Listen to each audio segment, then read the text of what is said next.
आज हम लोग इंडियन पॉलिटी के चैप्टर इलेक्शन कमीशन के बारे में पढ़ेंगे। ठीक है, बहुत इंपॉर्टेंट चैप्टर है, क्वेश्चंस बहुत आते एग्जाम में। सबसे पहले देखिए कि इलेक्शन कमीशन जो निर्वाचन आयोग है एक परमानेंट बॉडी है, एक स्वतंत्र निकाय है। ठीक है, और ये एक कॉन्स्टिट्यूशनल बॉडी है। इसका मतलब है कि कॉन्स्टिट्यूशन में पहले से था, 26 जनवरी 1950 में जब कॉन्स्टिट्यूशन लागू हुआ उस टाइम ये इलेक्शन कमीशन ऑफ इंडिया उसमें मेंशन था। ठीक है, क्वेश्चन ये भी आता है कॉन्स्टिट्यूशनल बॉडी है कि नहीं है। कॉन्स्टिट्यूशनल बॉडी है, कहाँ मेंशन है ये कॉन्स्टिट्यूशन में? भाग 15 में आर्टिकल 324 से लेकर 329 के बीच इलेक्शन कमीशन ऑफ इंडिया के बारे में मेंशन्ड है। ठीक है, ये भी क्वेश्चन आता है सीधे डायरेक्ट। अब देखिए आर्टिकल 324 में क्या है। आर्टिकल 324 में क्या है कि जो इलेक्शन कमीशन ऑफ इंडिया है वो किस किस का इलेक्शन कराएगी। वो देखिए संसद का इलेक्शन, ठीक है, लोकसभा राज्यसभा, राज्य विधानमंडल, ठीक है, राष्ट्रपति उपराष्ट्रपति के पदों का इलेक्शन का संचालन करेगी। ठीक है, ये आर्टिकल 324 में है, बहुत इंपॉर्टेंट है। ये राज्य विधानमंडल का इलेक्शन कमीशन कौन कराता है? Chief election commission, election commission of India. ठीक है, अब ये देखिए ये राज्यों में होने वाले पंचायत व निगम चुनाव को स्टेट इलेक्शन कमीशन कराता है। ठीक है, ये स्टेट इलेक्शन कमीशन थोड़ी देर में पढ़ेंगे। पहले आप ये देखिए कि पंचायत व निगम का चुनाव इलेक्शन कमीशन ऑफ इंडिया नहीं कराती है। ठीक है, बहुत इंपॉर्टेंट पॉइंट है। इलेक्शन कमीशन ऑफ इंडिया की सेवा व शर्तें और टेन्योर ये राष्ट्रपति डिसाइड करता है। ठीक है, संविधान में मेंशन नहीं है chief election commission of India जो है उनके टेन्योर या फिर नियुक्ति की सेवा के बारे में। पहले क्या था कि 1950 से लेकर 1989 तक ये इलेक्शन कमीशन ऑफ इंडिया क्या था? एक सदस्यीय था। ठीक है, यानी इसमें एक ही चीफ इलेक्शन कमिश्नर होते थे और कोई नहीं। ठीक है, तो 89 में क्या हुआ? 1989 में 61वां संविधान संशोधन हुआ, उसके अंतर्गत 2 अन्य इलेक्शन कमिश्नर को नियुक्त किया गया, यानी अब कितने? 3 सदस्यीय हो गए। ठीक है, किस संविधान संशोधन के बाद? 61वां। ये बहुत इंपॉर्टेंट है, पूछता है 61वां संविधान संशोधन कब हुआ और इसमें क्या क्या हुआ। तो देखिए 61वां संविधान संशोधन 88 में हुआ। ठीक है, लागू कब हुआ? ये 89 में। तो आपको 89 में याद रखना है। इसमें क्या क्या हुआ? 2 बात हुआ। पहला बात इस संशोधन के बाद क्या हुआ कि वोटिंग एज जो पहले 21 साल था उसको 18 साल कर दिया गया। ठीक है, और दूसरा बात कि 2 अन्य इलेक्शन कमीशन को नियुक्त किया गया। ठीक है, चीफ इलेक्शन कमिश्नर, इसके नीचे 2 इलेक्शन कमिश्नर और वोटिंग एज 21-18। या देखिए तीनों के बारे में जान लीजिए। चीफ इलेक्शन कमिश्नर, ठीक है, और 2 इलेक्शन कमिश्नर, ये तीनों के पास में सेम पावर होता है, सेम वेतन भी होता है। तो वेतन कैसा होता है? जो चीफ जस्टिस ऑफ इंडिया को मिलता है। ठीक है, बोबड़े हैं अभी जो 47th, ये सुप्रीम कोर्ट के चीफ जस्टिस ऑफ इंडिया, उन्हीं के समान वेतन भी मिलता है। इसका टेन्यूर कितना होता है चीफ जस्टिस ऑफ इसका चीफ इलेक्शन कमिश्नर और फिर ये इलेक्शन कमीशन का? 6 साल या 65 ईयर्स जो पहले हो। इसका मतलब क्या है कि अगर आप 50 साल में ये बने हो ये दोनों पोस्ट पे, तो आप 56 साल में आपका टेन्यूर खत्म हो जाएगा, कार्यकाल। और अगर आप 61 साल में आप ये दोनों पोस्ट पे ही आए हो तो आपका 65 साल में खत्म हो जाएगा, यानी 4 साल बाद आपको ये जॉब छोड़ना पड़ेगा। ठीक है, इसको हटाने का क्या तरीका है? टेन्योर से पहले अगर आप इसको हटाना चाहते हैं 6 साल या 65 इसके बाद, तो क्या तरीका है? तो सुप्रीम कोर्ट के जज को जैसे हटाते हैं वैसे ही इसको भी हटाया जाता है, इलेक्शन कमिश्नर और चीफ इलेक्शन कमिश्नर दोनों को। इसका प्रोसेस क्या है? 368 आर्टिकल में दिया गया है। आप सीधे याद रखो, सुप्रीम कोर्ट के जज या फिर चीफ इलेक्शन कमीशन को किस आर्टिकल के तहत हटाया जाता है? आर्टिकल 368 में क्या है कि 2/3 of the present and 50% of the total majority. ठीक है, ये थोड़ा लंबा है, इतना जानो आप 368। संविधान में इसके क्वालिफिकेशन और टेन्योर के बारे में नहीं बताया गया है। मैंने पहले ही बोला कि इनके क्वालिफिकेशन, सीजीआई का क्वालिफिकेशन क्या है कि 10 साल तक मिनिमम आप किसी भी हाई कोर्ट में जज रहना है तो आप सीजीआई बन सकते हो। ये क्वालिफिकेशन, इसका कोई क्वालिफिकेशन नहीं है। ठीक है, और टेन्योर के बारे में भी नहीं दिया गया है, कार्यकाल के बारे में भी संविधान में। अब देखिए रिटायरमेंट के बाद अगर आप 1 साल का टेन्योर, इनका 6 साल का टेन्योर खत्म हो जाता है तो फिर दोबारा भी चीफ जस्टिस ये बन सकते हैं, chief election commissioner of India. ठीक है, के कार्य और पावर देखिए। का कार्य क्या है कि भारत के निर्वाचन भूभाग का निर्धारण करना, कितने एरिया में एमएलए होगा, कितने एरिया में एमपी होगा, इसमें क्या इलेक्शन होगा, वो समय कब इलेक्शन होगा, राजनीतिक दलों का सिंबल घोड़ा छाप, लालटेन छाप, ये यही देते हैं सिर्फ ये इलेक्शन कमीशन ऑफ इंडिया है। ठीक है, चुनाव चिन्हों के मामला में न्यायालय की तरह कार्य करता है।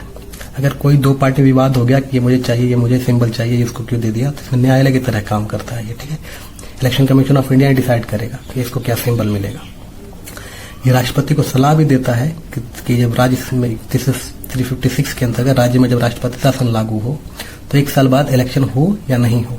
ठीक है, राष्ट्रीय या राज्य स्तरीय दलों को दर्जा देना ये कौन देता है?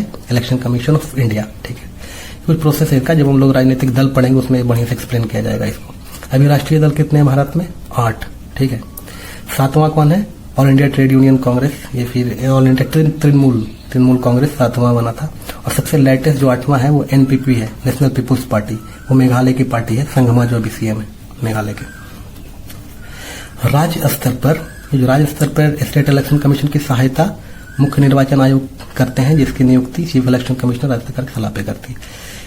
ये राज्य स्तर पर इलेक्शन मतलब क्या हुआ? राज्य स्तर पर इलेक्शन ये बस राज्य विधानसभा, ठीक है, उसमें ये सहायता करती है इलेक्शन कमीशन और किसी में नहीं। तो राज्य स्तर पर जो राज्य विधानमंडल जो इलेक्शन होता है उसमें स्टेट इलेक्शन कमीशन की सहायता सीईओ करते हैं, जिसकी नियुक्ति कौन करता है? Chief election officer. किसकी सलाह पे? राज्य सरकार की सलाह पे। स्टेट इलेक्शन कमीशन हम लोग पढ़ेंगे थोड़ी देर में, ये थोड़ा अच्छा है।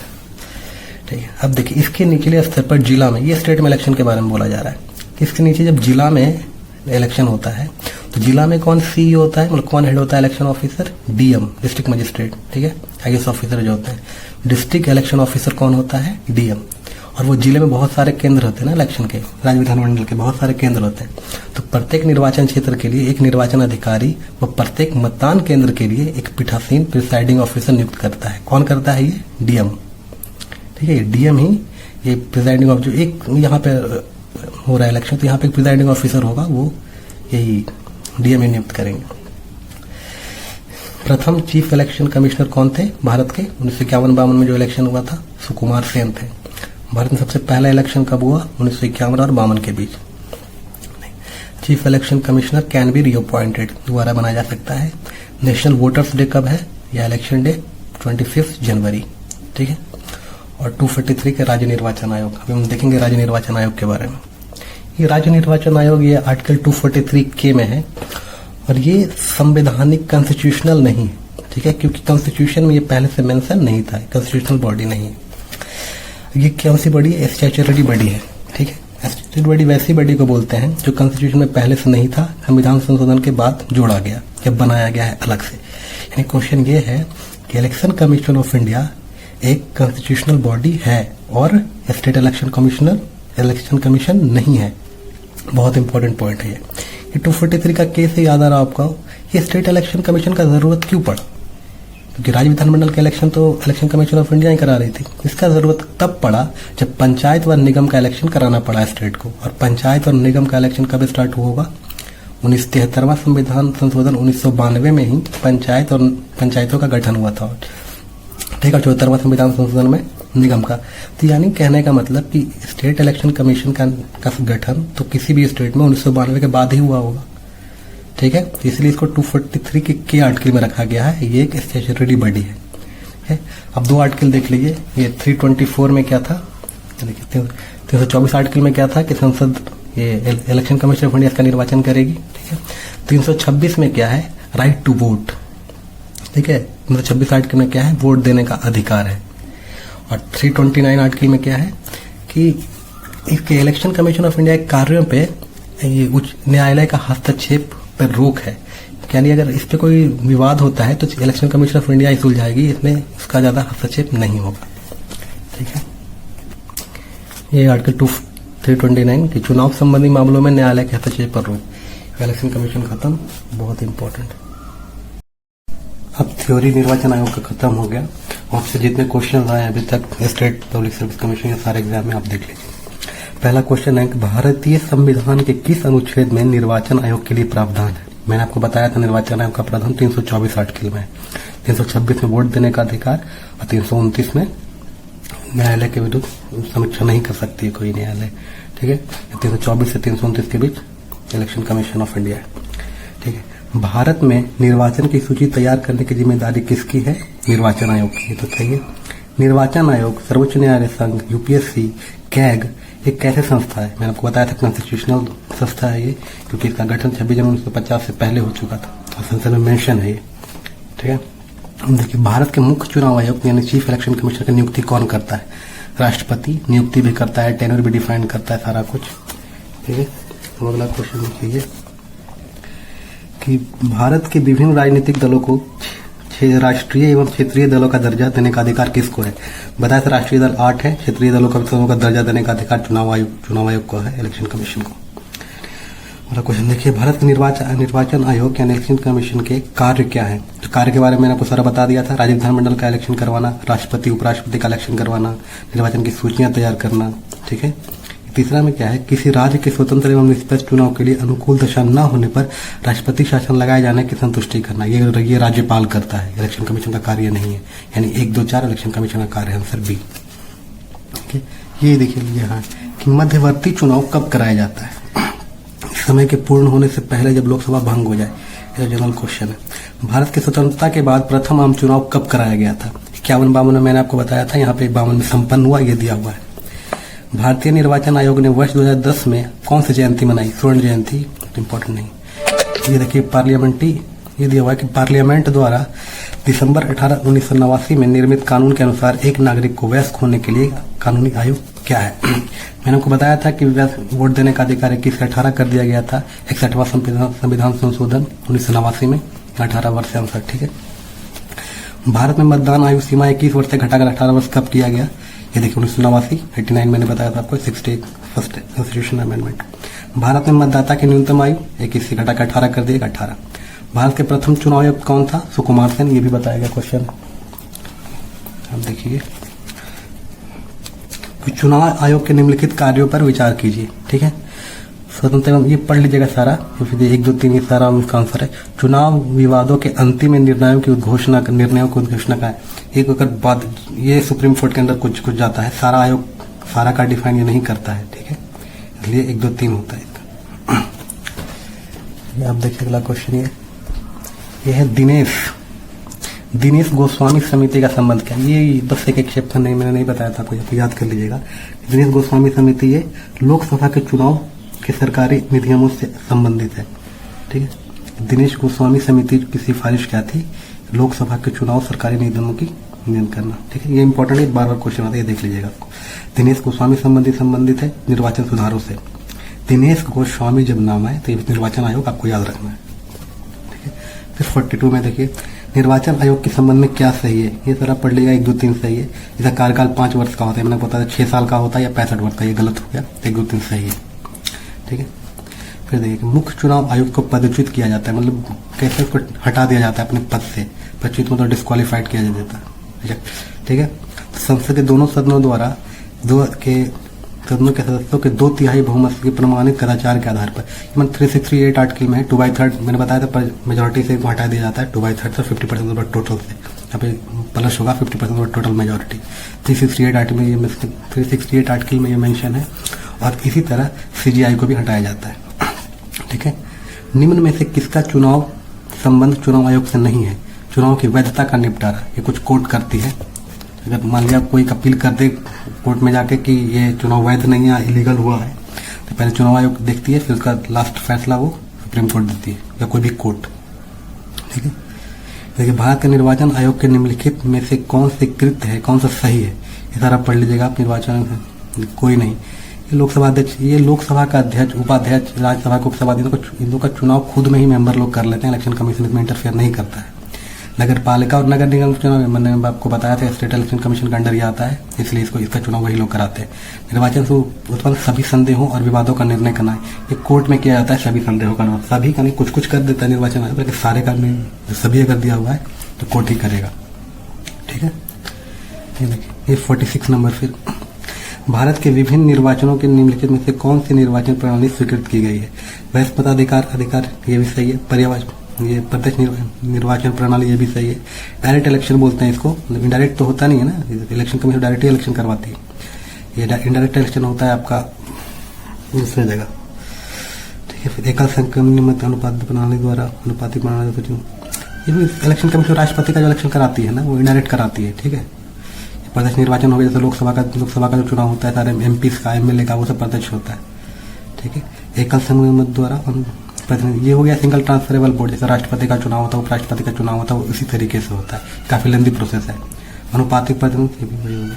1 2 3 अप्रत्यक्ष चुनाव को संचयी मतदान प्रणाली, यह गया कि निम्नलिखित में से कौन सा आयोग भारत के संविधान के अनुच्छेद के अंतर्गत पालन के गठित हुआ है, मतलब कॉन्स्टिट्यूशन में पहले से था। निर्वाचन आयोग मैंने आपको बताया ही था, एक कॉन्स्टिट्यूशनल बॉडी है। 48 नंबर, संसद तथा राज्य कथन है, और ये कथन है, एक कथन, वो कौन सा कथन सही है, ठीक है। संसद तथा राज्य विधानमंडलों के स्वतंत्र तथा निष्पक्ष चुनाव कराने की शक्तियां एक स्वतंत्र निकाय निर्वाचन आयोग को दी गई है, ठीक है, ये तो सही है। विधानमंडल का चुनाव तो इलेक्शन कमीशन ही कराता है। निर्वाचन आयोग को पद से हटाने का अधिकार कार्यपालिका के पास है, ये गलत बात है, ये तो 2/3 मेजोरिटी से पास थे स्टेट के संसद के पास है, ठीक है। पहला सही है, दूसरा गलत है, एक सही और गलत।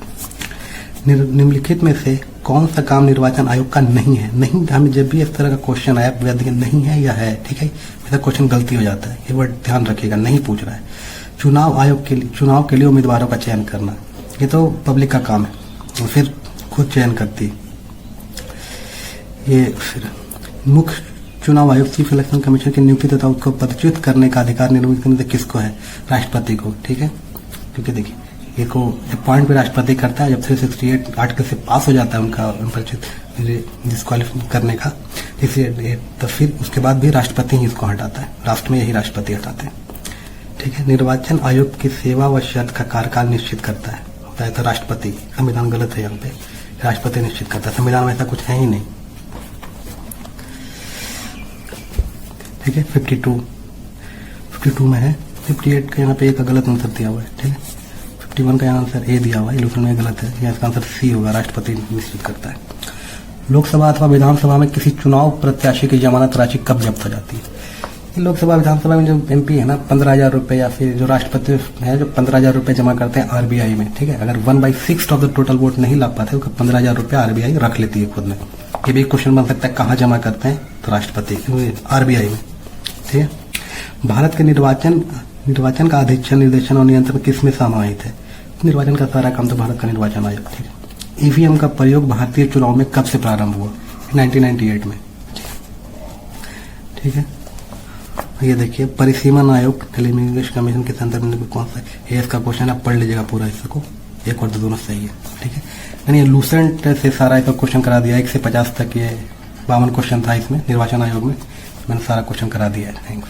जितने एग्जाम में आए हैं अभी तक 2012 तक जितने आए हैं अभी, 1998 से 2012 तक जितने क्वेश्चन आए सारा मैंने करा दिया है इलेक्शन कमीशन से। Thank you.